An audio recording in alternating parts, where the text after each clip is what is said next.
Dear Ma'am LB, ako si Ana, 27 anyos at sa totoo lang, masasabi kong masaya ang buhay ko.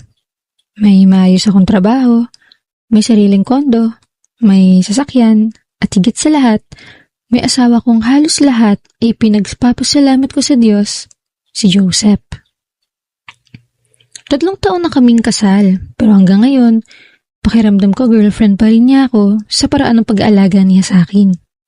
Siya yung klase ng lalaking gigising ng maaga para ipaghanda ko ng almusal kahit pwede siya galing trabaho. Siya rin yung lalaking hihintayin ako makauwi kahit madaling araw na para lang masiguradong nakakain ako. At kahit ganoon ako kapagod, lagi niya akong sasalubungin ng yakap at halik sa noo. Pero habang tumatagal, unti-unti kong napapansin na mas lumalayo ako sa kanya, Ma'am LB. Hindi dahil may iba akong mahal, kundi dahil masyado akong nalunod sa trabaho. Isa akong marketing manager sa malaking kumpanya at halos buong buhay ko umiikot doon. Meetings, presentations, business trips, overtime, calls kahit 10 oras na ng gabi. Minsan habang kumakain kami ni Joseph, hawak ko pa rin laptop ko. Minsan kahit date namin, may kausap akong clients.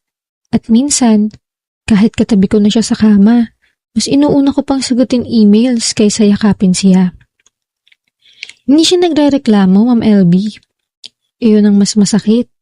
Palagi lang niyang sinasabi na naiintindihan niya ako. Na proud siya sa akin. Nasusuportahan niya raw ako sa lahat ng pangarap ko. Pero habang tumatagal, mas lalo akong kinakain ng guilt. Kasi habang siya ginagawa lahat para maintindihan ako naman itong unti-unting nakakalimot maging asawa. May mga gabing uuwi akong tulog na siya. Tapos gigising ako. Wala na siya dahil maaga siyang pumapasok. Minsan isang buong araw kaming nasa iisang bahay, pero wala man lang matinong usapan. At ang pinakamasakit, Ma'am LB, hindi niya ako sinisisi kahit kailan. Naalala ko isang gabi. Umuwi ako galing company event. Halos 12:00 na yun. Pagod na pagod ako at masakit ulo ko. Pagpasok ko sa kondo, nadatnan kong bukas pa ilaw sa dining table. Nandun si Joseph. Tulog siya habang nakasandal sa sofa. At sa harap niya, may pagkain na malamig na. Bigla akong nakatigilan doon.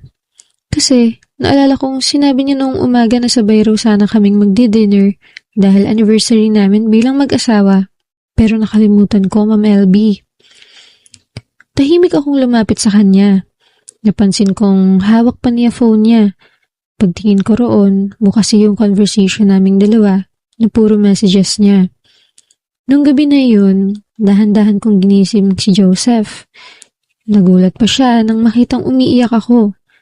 Agad niya akong hinawakan sa mukha at paulit-ulit na tinatanong kung okay lang ba ako at doon ko mas lalong naramdaman kung gaano niya akong kamahal.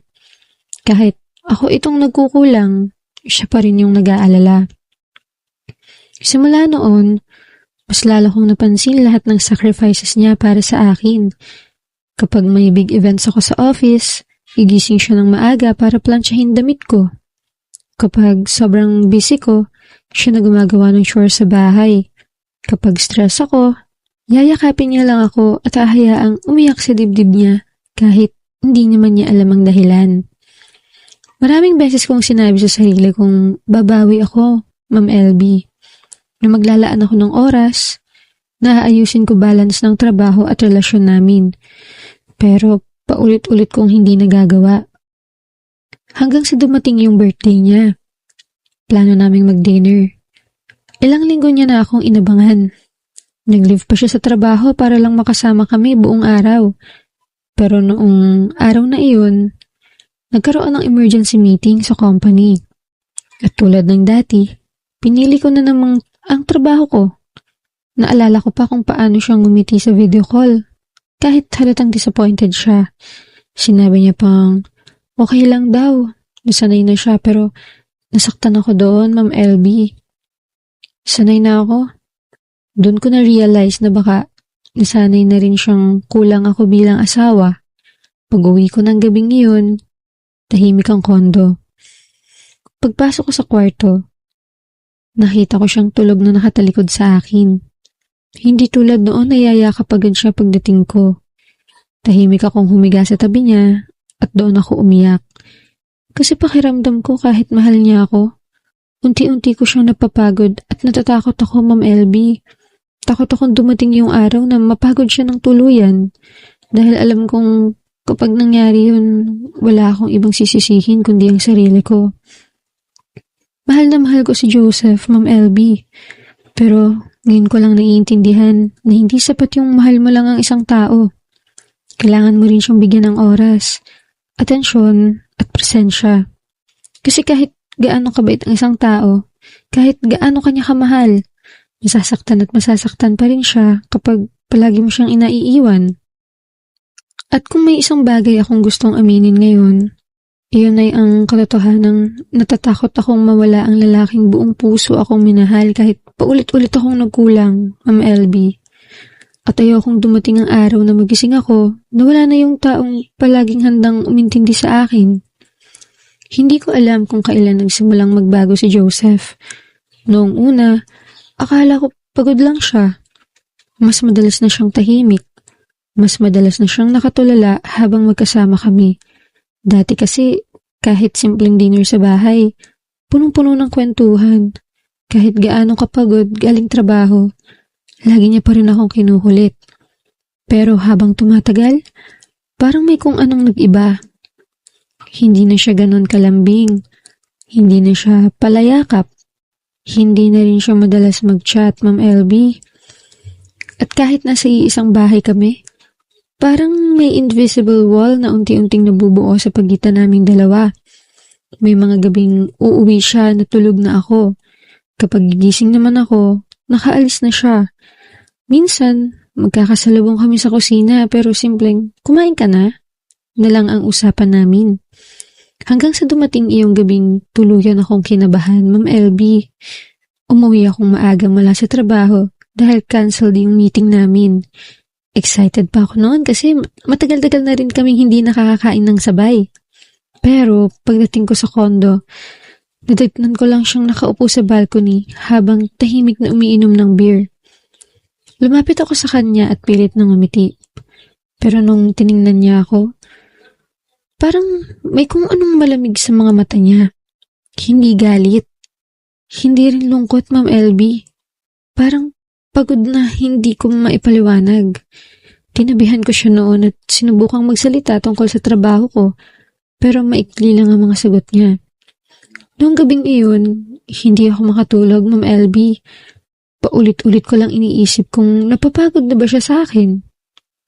Kung baka dumating na siya sa puntong sawa na siyang umintindi. At habang mas naiisip ko yun, mas lalo akong natatakot. Kinaumagahan, hindi ko napigilang tawagan ng ate kong si Zaira. Mas matanda siya sa akin ng 5 taon. Kaya simula bata pa ako, siya na ang takbuhan ko kapag may problema. Pagkarinig pa lang niya ng boses ko, alam niyang umiiyak ako.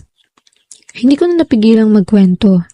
Sinabi ko sa lahat sa kanya, Ma'am LB, kung paanong nagbago si Joseph, kung paano siya naging tahimik, kung paanong ang natatakot na baka unti-unti na siyang nawawala ng gana sa relasyon namin. Tahimik lang siyang nakikinig hanggang sa napabuntong hininga siya. At iyong mga sumunod niyang salita, tumama talaga sa akin. Sinabi niyang, hindi raw robot si Joseph, na kahit gaano raw kabait ang asawa ko, mapapagod din iyon. Hindi raw sapat na alam ni Joseph na mahal ko siya, kailangan daw maramdaman niya. Pinayuhan niya akong bumawi habang maaga pa. At pagkatapos ng usapan namin ngayon, doon ako nagdesisyon. Maghahanda ako ng dinner date para sa aming dalawa. Nag-half day leave pa ako sa trabaho para lang makapaghanda. Dumaan ako sa mga grocery, bumili ng favorite niyang steak, wine, at yung paborito niyang cheesecake na mula sa paborito niyang cafe. Pagdating ko sa kondo, ako mismo ang naglinis. Nagsindi ako ng candles, nagpatugtog ng soft music, at kahit hindi ako marunong masyado magluto, Pinilit kong gawin lahat para sa kanya, Ma'am LB. Habang inaayos ko yung mesa, hindi ko mapigilang umiti. Parang ngayon ko lang ulit ginawa yung effort. Dati naman natural kong ginagawa nung magkasintahan pa lang kami. Nag-ayos din ako ng mabuti, Ma'am LB. Yung simpleng dress na gusto niya sa akin, sinusuot ko. Naglagay pa ako ng light makeup kahit pagod na pagod ako galing trabaho. Excited ako pero kinakabahan rin, pero mas nangingibabaw yung pag-asa na baka sakaling maayos pa namin ang lahat. Bandang 7:00 ng gabi, handa na lahat, Melby. Kaso wala pa si Joseph. Noong una, hindi ako nag-alala. Baka traffic lang. Tinawagan ko rin siya, pero unattended. 7:00 na nang mapaupo ako sa sofa habang yakap ang sarili ko. Hindi ko alam bakit gusto kong umiyak noon. Siguro dahil pakiramdam ko iyon na yung pagkakataong gusto kong bumawi, pero hindi pa rin naging sapat. At habang nakatitig ako sa dinner na pinaghandaan ko ng buong araw, doon ko na-realize kung ilang beses din pala akong hindi dumating para kay Joseph. Ilang beses din siyang naghintay, ilang beses din siyang nasaktan ng tahimik, at ngayon, nararanasan ko yung sakit na iyon. Hindi ako galit sa kanya, Ma'am LB. Wala akong karapatang magalit. Dahil kung tutuusin, mas matagal niyang tiniis yung pakiramdam na maiwan. Kinaumagahan, nagising ako sa tunog ng pagbukas ng pinto. Agad akong napabangon at doon ko nakita si Joseph. Mukha siyang pagod na pagod. Gusot ang damit niya at halatang puyat. Nagulat pa siya nang makitang gising ako. Agad siyang lumapit at humingi ng pasensya. Nag-overtime raw sila sa trabaho dahil may emergency project. Naiwan pa raw cellphone niya sa locker, kaya hindi siya nakapag-update. Tahimik lang akong nakatingin sa kanya habang nagsasalita siya. At habang nakikita ko yung pagod sa mukha niya, bigla akong nakaramdam ng hiya sa sarili ko. Kasi ako itong kung ano-ano na agad ang iniisip, samantalang siya, nagtatrabaho lang pala. Ngumiti ako at sinabing, naiintindihan ko. At totoo naman, naiintindihan ko siya dahil iyon din ang matagal niyang ginawa para sa akin. Napatingin siya sa dining table at doon lang niya napansin yung setup. Nanlaki pang mata niya. Halatang nagulat. Tinanong niya kung ano iyon. At sa halip na umiyak, ngumiti lang ako kahit mabigat ang dibdib ko. Sinabi kong gusto ko lang sana kaming mag-dinner. Tahimik siyang napatitig sa akin noon. Lumapit siya sa akin at marahan akong niyakap. Akala ko pagkatapos ng gabing iyon, tuluyan ng babalik sa dati ang lahat sa amin ni Joseph. At sa totoo lang, naging maayos naman kami, Ma'am LB. Hindi naman agad bumabalik yung dating sigla ng relasyon namin. Ramdam kong pareho kaming sumusubok. Mas madalas na kaming sabay kumain. Mas madalas na rin ako umuwi ng maaga. Natuto akong isara muna ang laptop ko kapag magkasama kami. At sa pagkakataong iyon, matapos ang matagal na panahon, mas pinili kong maging asawa kaysa empleyado. Hindi madali, Ma'am LB. May mga araw na halos mabaliw ako sa dami ng trabaho.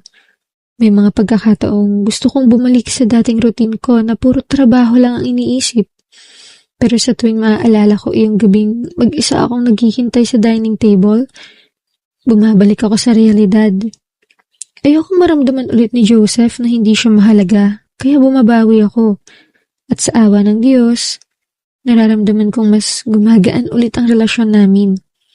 Minsan nga napapangiti na lang ako kapag naalala kong dati halos hindi na kami nag-uusap.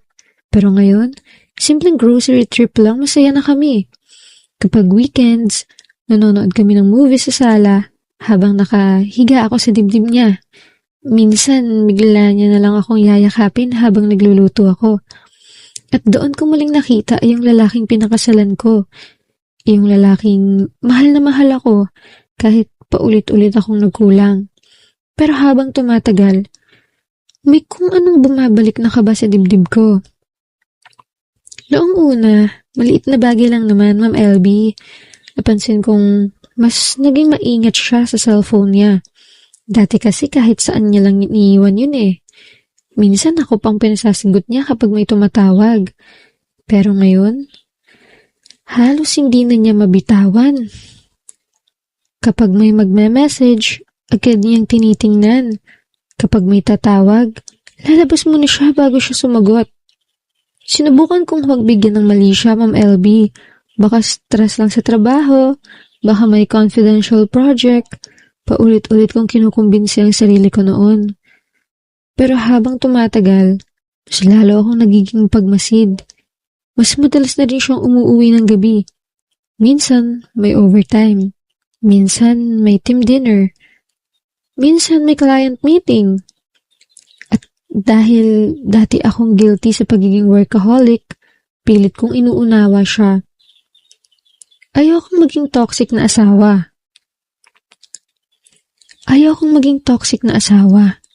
Ayokong pagbintangan siya kaagad. Pero babae ako, Ma'am LB. At kahit anong pilit kong magpakatatag, may instinct talagang hindi mapigilan. May isang gabi na hindi ko makakalimutan. Umuwi si Joseph ng halos 11:00 na. Tulog na sana ako noon, pero nagising ako nang marinig kong pumasok siya sa kwarto. Paglingon ko sa kanya, umiti pa siya at lumapit para halikan ako sa noo, gaya ng dati. Pero noong yumakap siya sa akin, may naamoy akong kakaiba. Pabango ng babae. Hindi iyong amoy ko, Ma'am LB.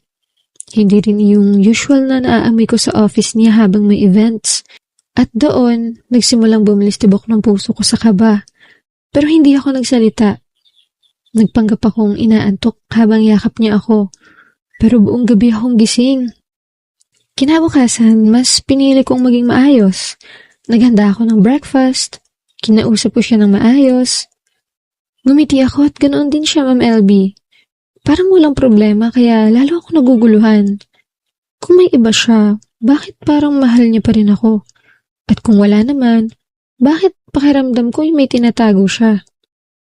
Ilang araw kong nilabanan yung isip ko, pero habang tumatagal, mas dumarami yung napapansin ko. Mas madalas siyang nakangiti habang may tinetext.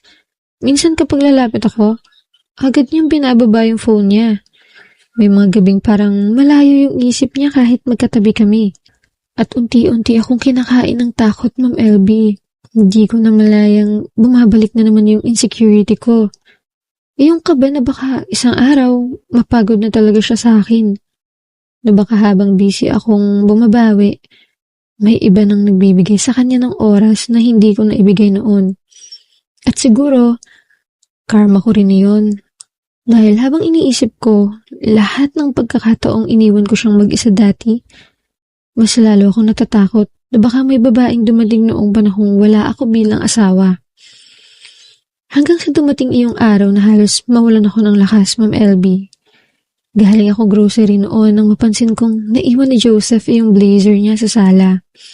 Habang iaakit ko sana sa kwarto, may napansin akong marka sa collar ng polo niya. Lipstick iyon, Ma'am LB. Namutla ako. Paulit-ulit kong tinitingnan yung marka na iyon habang nanginginig ang mga kamay ko. Hindi ko alam anong mararamdaman ko. Galit ba? Lungkot? Takot? Hindi ko na alam, Ma'am LB. Gusto kong isigaw lahat ng tanong sa utak ko. Sino siya? May iba na ba siya? Hindi ba ako sapat? Pero hindi ko ginawa kasi natatakot ako sa sagot. Natatakot akong marinig mula mismo kay Joseph na may ibang babae na siyang mahal. Kaya imbis na kumprontahin siya, pinili kong manahimik muna, Ma'am LB. Doon ako nagsimulang magmasid. Napansin kong mas naging maingat siya sa mga gamit niya. Hindi na niya basta iniiwan ang bag niya. Kapag may message, mabilis niyang tinatago ang screen. At habang tumatagal, mas lalo akong nasasaktan. Hindi dahil sigurado akong may kabit siya, kundi dahil pakiramdam ko, unti-unti ko nang nawawala yung peace of mind ko. Ang hirap pala, no? Yung dati kampante ka sa taong mahal mo, tapos biglang lahat pinagdududahan mo. Minsan, habang magkatabi kami matulog, palihim ko siyang tinitingnan, Ma'am LB, at doon ko naiisip, May mahal na kayang iba itong lalaking ito? Iyong mga yakap mo dyan sa akin ay totoo pa rin? Kapag sinasabi niyang mahal niya ako pa rin ba talaga yun? At habang tumatagal, mas lalo akong kinakabahan. Pero kahit ganun, hindi ko pa rin magawang kumprontahin siya. Kasi isang parte ng puso ko ang umaasang mali lang ako, Ma'am LB. Na baka may explanation ng lahat. Na baka praning lang ako dahil guilty ako sa mga panahong napabayaan ko siya noon. Pero bawat tingin ko sa lipstick stain na itinago ko sa drawer imbis na labhan, pakiramdam ko yung may dapat akong pagdudahan. At sa unang pagkakataon sa pagsasama namin, natatakot akong umuwi sa sarili kong bahay dahil hindi ko alam kung hanggang saan lang ang kaya kong malaman. Pakiramdam ko, araw-araw akong nilalamon ng takot, pero mas pinili ko pa rin manahimik. Ayokong gumawa ng eksena nung wala akong kasiguraduhan. Ayokong maging paranoid na asawa. Kaya habang palihim akong nasasaktan, pilit kong kinakalma ang sarili ko. Hanggang sa dumating yung araw na tuluyan nang nagbago ang lahat, Ma'am LB. Noong araw na iyon, maaga akong natapos sa trabaho.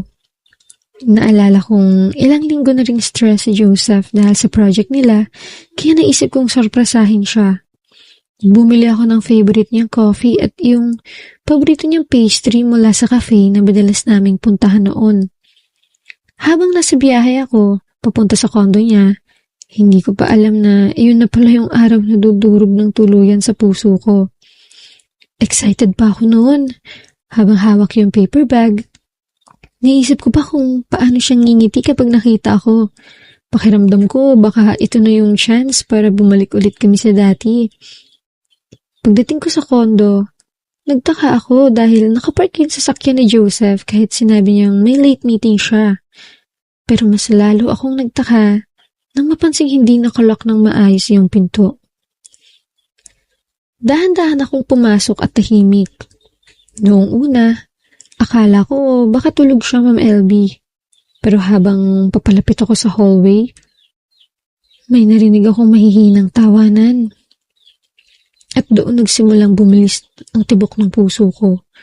Pakiramdam ko may kung anong masamang naghihintay sa akin sa dulo ng hallway na iyon. Habang papalapit ako sa kwarto, mas lalong lumilinaw yung boses. Boses ng babae, Ma'am LB. At kahit gustong-gusto kong magpanggap na hindi ko iyon kilala, kabisado ko yung boses na iyon. Boses yun ng ate kong si Zaira. Hindi ko na maalala paano ako nakarating sa pintuan ng kwarto.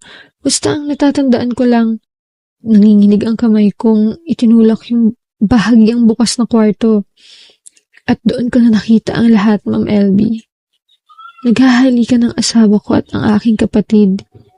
Pakiramdam ko, nawalan ako ng pandinig habang nakatitig kina Joseph at Zaira na parehong natigilan sa kama.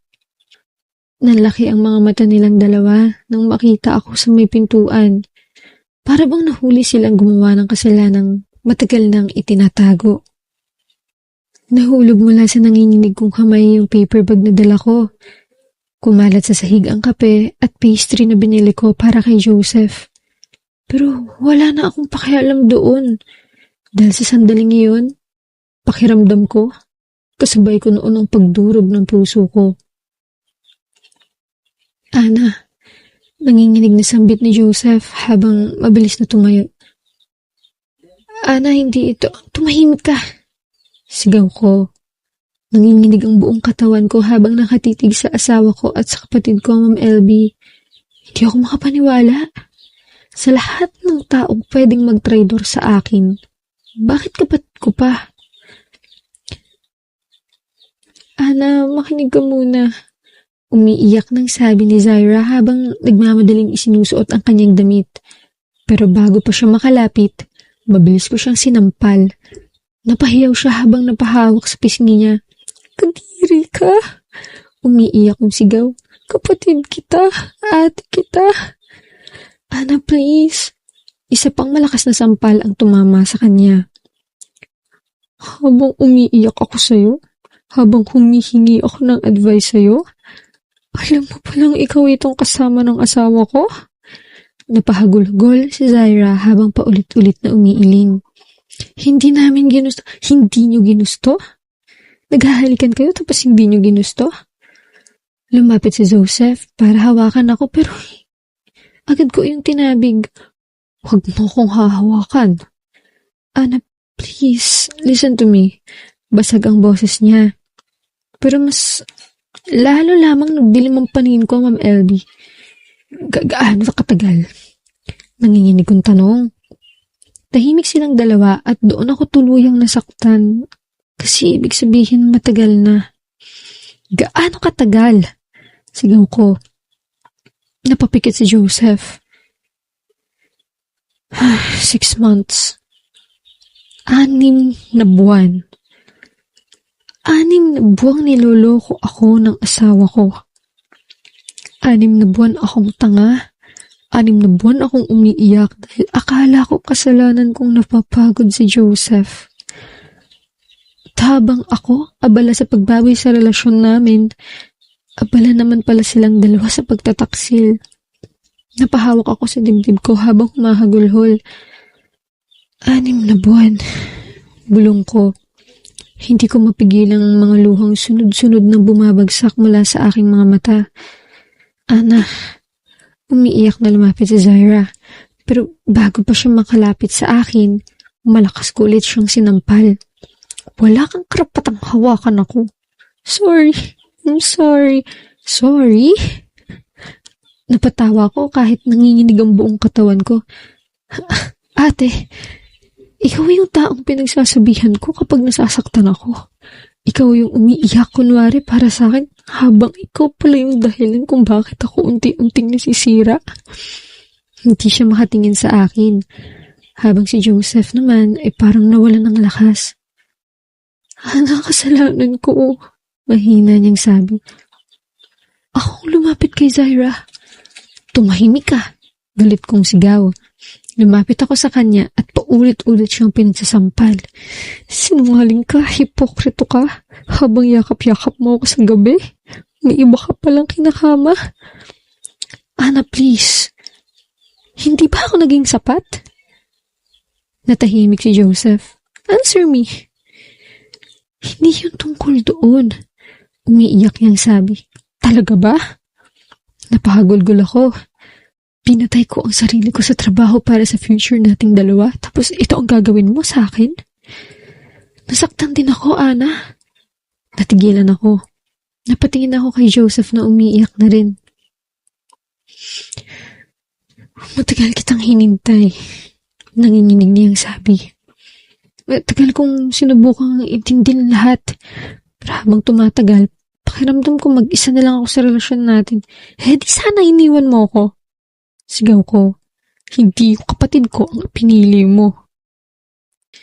Walang maririnig sa kwarto kundi ang agulhol naming tatlo, Ma'am LB. Paano yung nagawa sa akin to? Basag na basag kong tanong. Hindi ko matanggap. Mas gugustuhin ko pang sigurong may random na babae si Joseph kaysa sariling ate ko. Pakiramdam ko doble yung pagtataksil.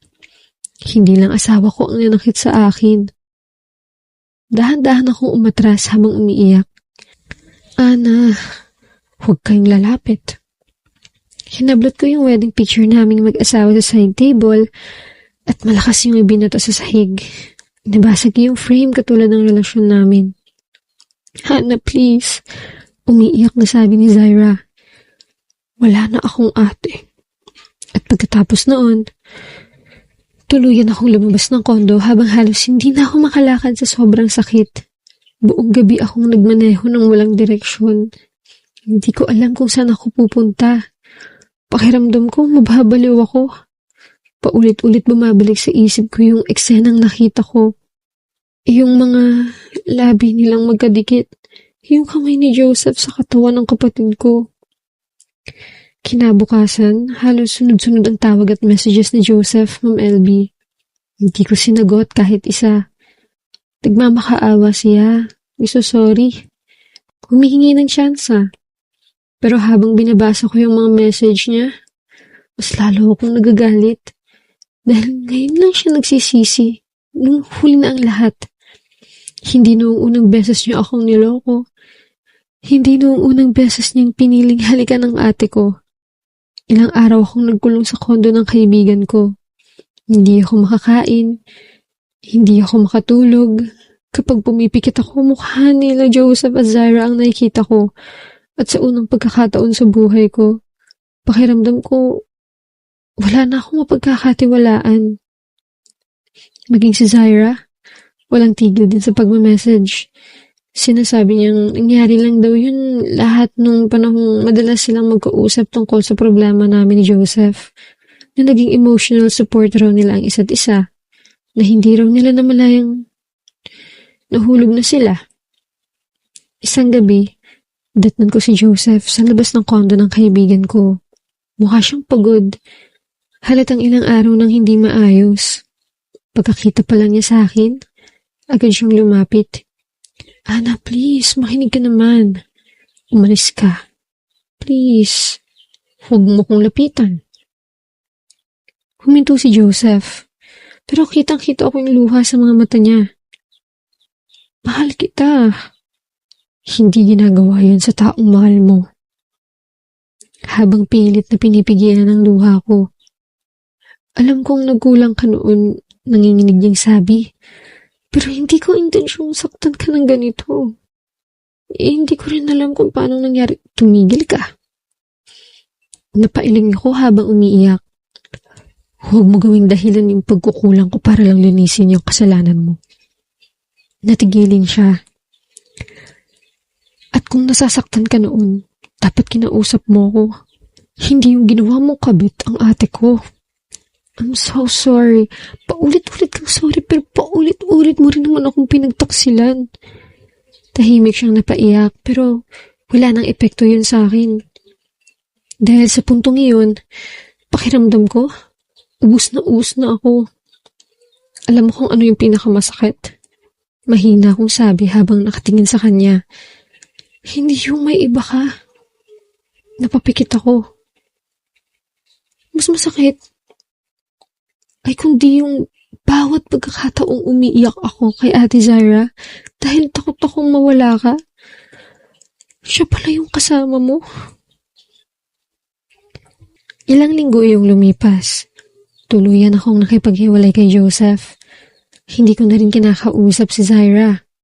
Kahit ang mga magulang namin, hindi alam kung paano nga ayusin ang pamilya naming tuluyang nagkawasak. At natutunan kong piliin naman ang sarili ko kahit napakasakit. Kahit pakiramdam ko, nawalan ako ng 2 taong pinakamamahal ko. Dahil minsan, ang pinakamahirap tanggapin ay yung katotohanang hindi lahat ng taong mahal mo ay kayang mahalin ka ng tama. Hindi ko alam kung paano ko nagawang magising araw-araw matapos mangyari lahat ng iyon.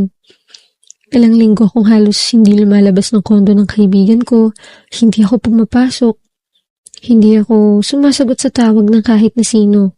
Kahit parents namin, hindi ko muna kinausap. Pero habang tumatagal, mas lalo akong na-realize na hindi pwedeng manatili akong ganoon. Hindi pwedeng habang sila nagkamali, ako yung tuluyang mabawasak. Kaya isang umaga, matapos akong umiyak buong gabi, bumangon ako at diretsong tumingin sa sarili ko sa salamin. Namumugto ang mga mata ko.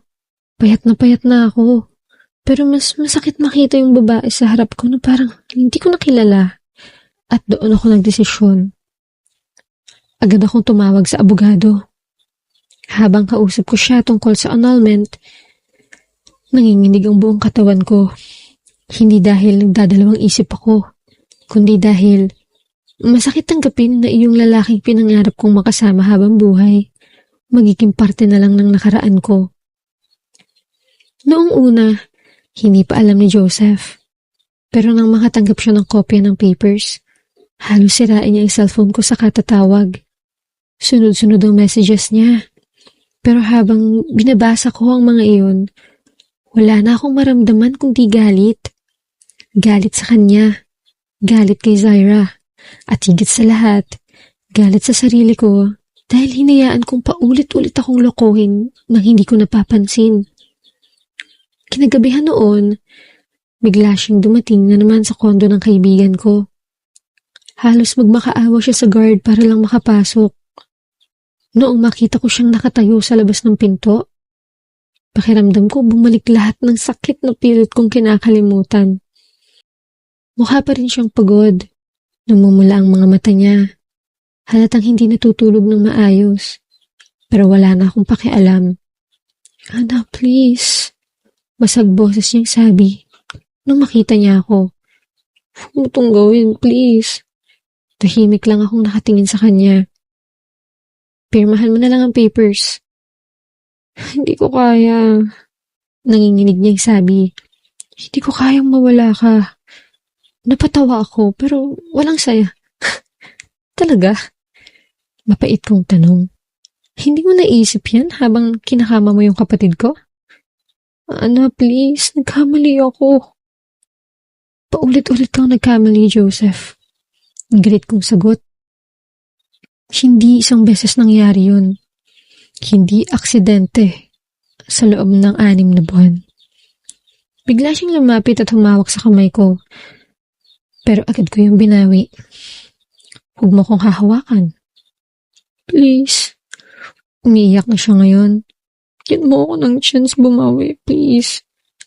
Chance? Napatawa ulit ako. Ilang chance ba yung binigay ko sa'yo nang hindi ko alam? Tahimik lang siya habang umiiyak. At wala na talaga akong maramdamang awa. Ana, mahina niyang sabi. Ana, mahal na mahal kita. Tama na. Napailing ako habang naiiyak na rin. Huwag mo nang gamitin yung salitang yan sa akin. Kasi hindi ko na yun kayang paniwalaan. Please. Halos lumuhod siya sa harap ko. Hindi ko sinasadyang mahulog kay Zaira. Parang may kumurot sa puso ko. Hindi dahil nasasaktan pa ako sa confession niya, kundi dahil ngayon, malinaw na sa akin lahat. Minahal niya ang ate ko. At kahit anong in-denial niya, naramdaman ko yung totoo. Lumayas ka. Mahina, pero malamig kong sabi. Ana, lumayas ka. Sigaw ko. Nagulat siya sa sigaw ko. Pati ako nanginginig sa sobrang galit. Alam mo bang halos araw-araw ko sinisisi yung sarili ko noon? Umiiyak kong sabi. Akala ko kasalanan kong napagod ka. Akala ko kulang ako kaya ka na naging malamig. Napahagulgul ako. Tapos ano pala? Habang umiiyak ako, busy pala kayong dalawa? So sorry. Umiiyak niyang sabi. Hindi sapat. Hindi sapat yung sorry mo. Napaupo ako habang hawak ang dibdib ko. Bakit siya pa? Basag kong tanong. Sa dami ng babae. Bakit ate ko pa? Hindi siya makasagot, Ma'am LB. At mas lalo akong nusuklam. Alam mo kung ano yung pinaka nakakadiri? Nanginginig kong sabi. Yung mga panahong kinakausap ka ni ate tungkol sa akin. Pagkatapos nun, magkasama kayong dalawa. Ana, please, tumigil ka na. Napaiyak na rin siya ng tuluyan. Pero kahit nakikita ko siyang ganun, wala nang respeto. Pagod na akong masaktan. Pirmahan mo na lang ang papers. Lamig kong sabi. Hindi ko kaya. Kaya mo. Dire-diretso kong sagot. Kasi pinili mo yan nung unang beses mo ipagpalit ako. Tahimik lang siyang umiiyak.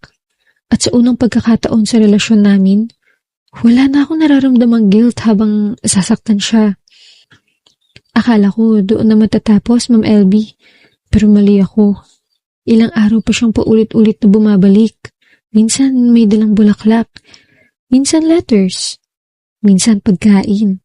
Pero ni isang beses, hindi ko siya hinarap. Hanggang sa isang gabi, latnan ko siyang nakaupo sa labas ng kondo. Basang-basa siya sa ulan. Nung makita niya ako, agad siyang tumayo. Ana, napapikit ako sa inis. Hindi ka ba napapagod? Hindi, hanggat hindi mo ako pinapatawad.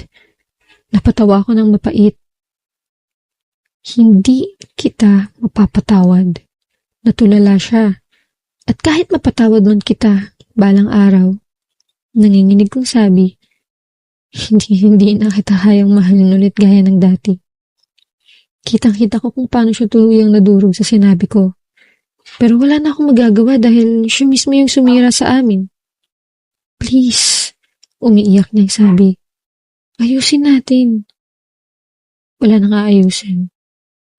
Tahimik akong tumingin sa kanya. Patay na yung pagmamahal na meron ako para sa'yo nung araw na nakita ko kayo ng ate ko.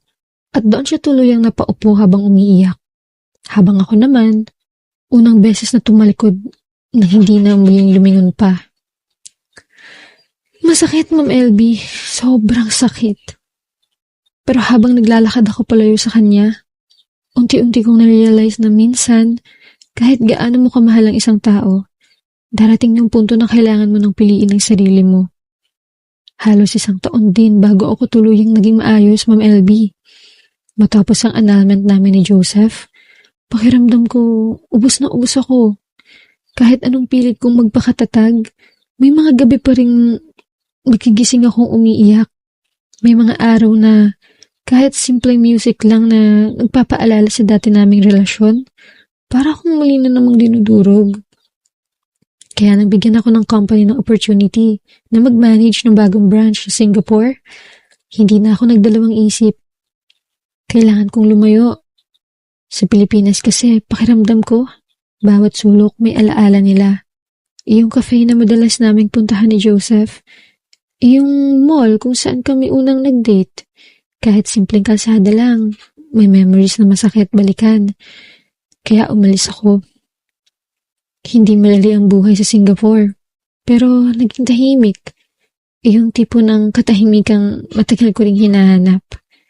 Condo, work, condo, iyan lang ang routine ko.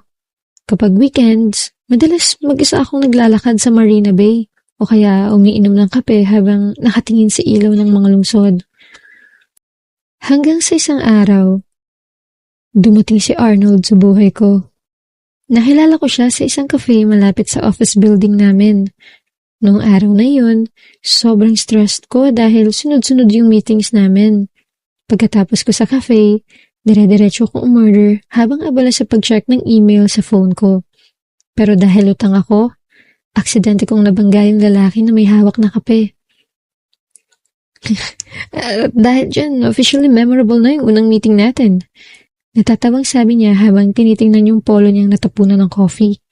Agad akong nataranta nung, oh my God, I'm sorry talaga. Pero sa halip na mainis, tumawa lang siya. Relax, hindi pa naman ako mamamatay. Doon ko siya unang napagmasta ng maayos. Matangkad siya, Ma'am LB. Moreno, may dimples kapag umingiti, at yung mga mata niya parang laging may kalokohan. Ako nga pala si Arnold. Nakangiti niyang sabi habang inaabot yung tissue. I'm an architect, future award-winning architect kung magiging supportive ka. Kahit stressed ako noon, napatawa niya ako. Ako si Ana. Ana, bagay sa akin. Napailing lang ako noon. Hindi ko pa alam na magiging parte pala siya ng buhay ko. Pagkatapos noon, madalas ko na siyang makita sa cafe. Noong una akala ko coincidence lang.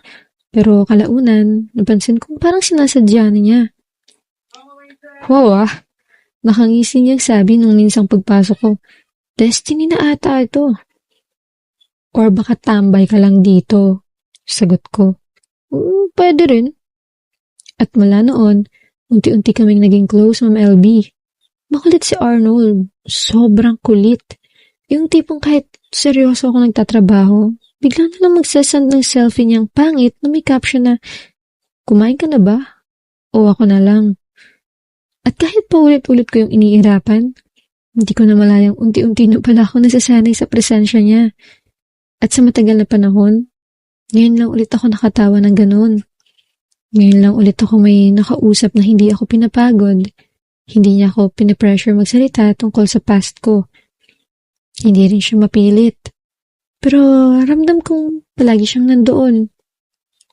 Kapag overtime ako, Bigla na lang siyang susulpot na may dalang pagkain. Kapag stressed ako, pipilitin niya akong lumabas. Oh my God, at least mabawasan yung pagiging workaholic mo. Lagi niyang sabi. At doon ako natatahimik. Kasi pakiramdam ko, nakikita niya yung dating ako. Yung babaeng nalunod sa trabaho. Yung babaeng muntik mawala yung sarili trabaho. At kakahabol sa taong kala niya habang buhay niya makakasama. Isang gabi, niyaya niya ako maglakad sa Gardens by the Bay. Tahimik lang kaming naglalakad habang nakatingin sa ilaw sa paligid. Alam mo, bigla na niya sabi, ang hirap mo palang pasayahin. Napatingin ako sa kanya. Ako pa talaga? Oo.